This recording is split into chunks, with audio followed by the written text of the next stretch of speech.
Okay, as promised, the man Yogi Roth, Big Ten Networks, NBC, Y Option College Football, awesome Substack newsletter, awesome podcast on YouTube. Obviously, you guys know all about him doing his things on the air, calling games and doing studio work. But Yogi, man, so glad we could connect and do a little Big Ten recap and maybe look forward to the playoff a little bit. Thanks for coming on. How are you? I know it's like bowl season / playoff season. I don't know what we call it anymore at this point in college football. It used to be bowl season, but are you banged up? Are you 100%? How you doing, man? How's the energy right now?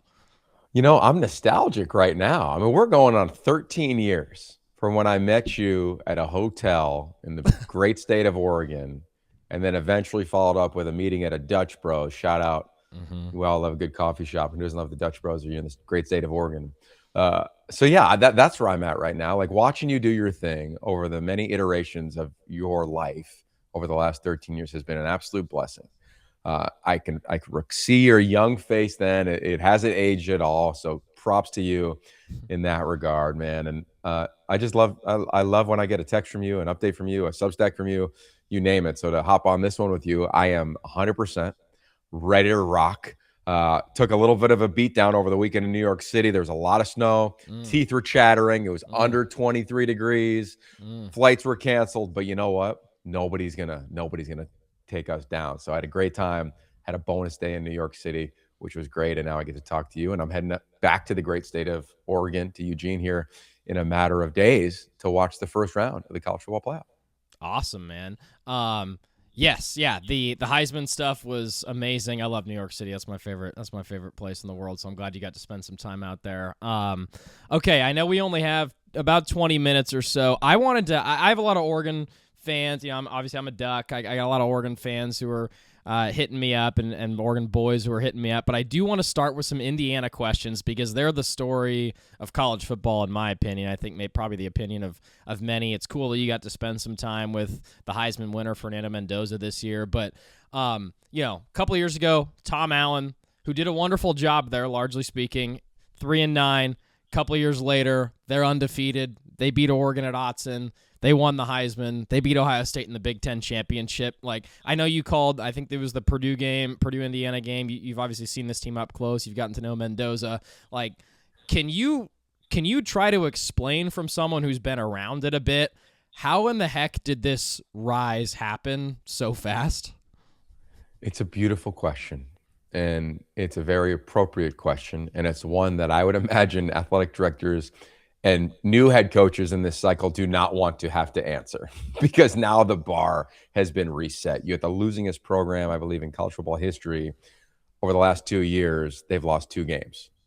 Think about that for a second. I think the amount of games that they won over the last 2 years is the most they've won in 5 years combined, maybe even more, right? So think about that for a moment in just the context of college football, especially in this new era. So let's just start with that. You're right. Co-signing, it's been miraculous. 2 is that it's real. We see magical seasons in sport happen often, and usually it's because a team has a bunch of turnovers and explosive plays and a weak schedule.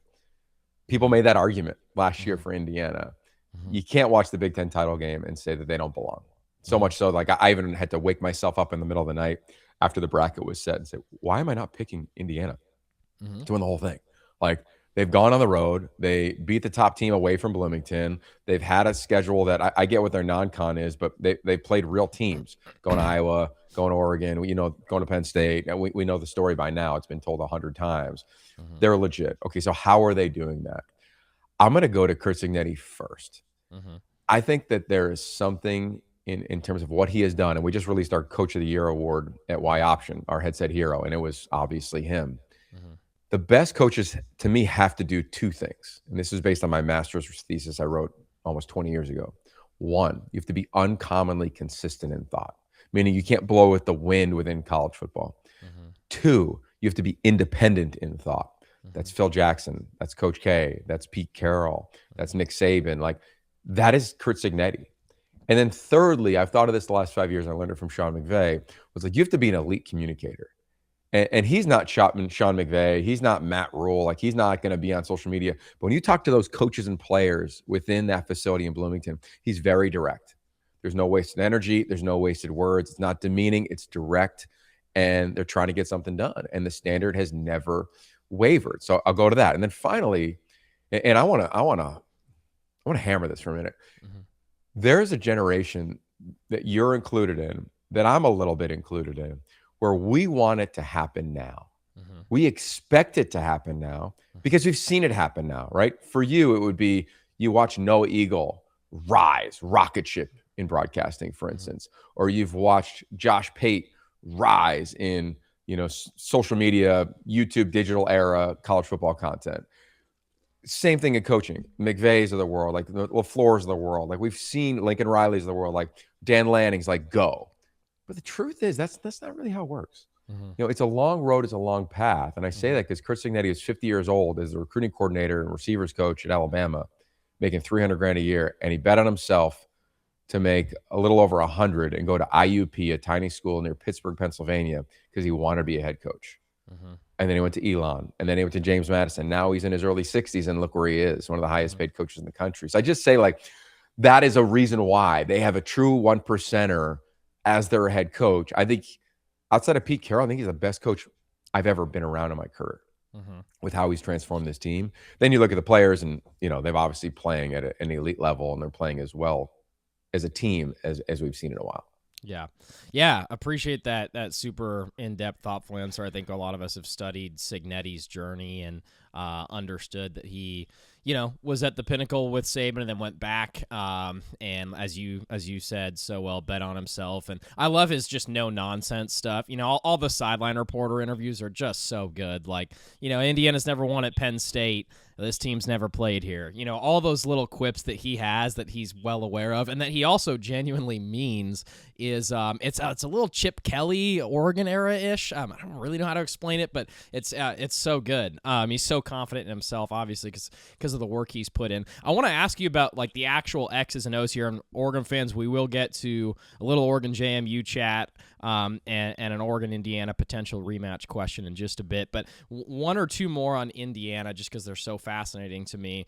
The defense. So I went to that Indiana-Purdue game, was out in Indiana around Thanksgiving time with my girlfriend. You we were? went to that game. Yes, and I didn't know. How did I not know? I didn't know that you were calling the game, and then I saw it on social media later, and I was like, damn, I should have dapped him up in the press box or something.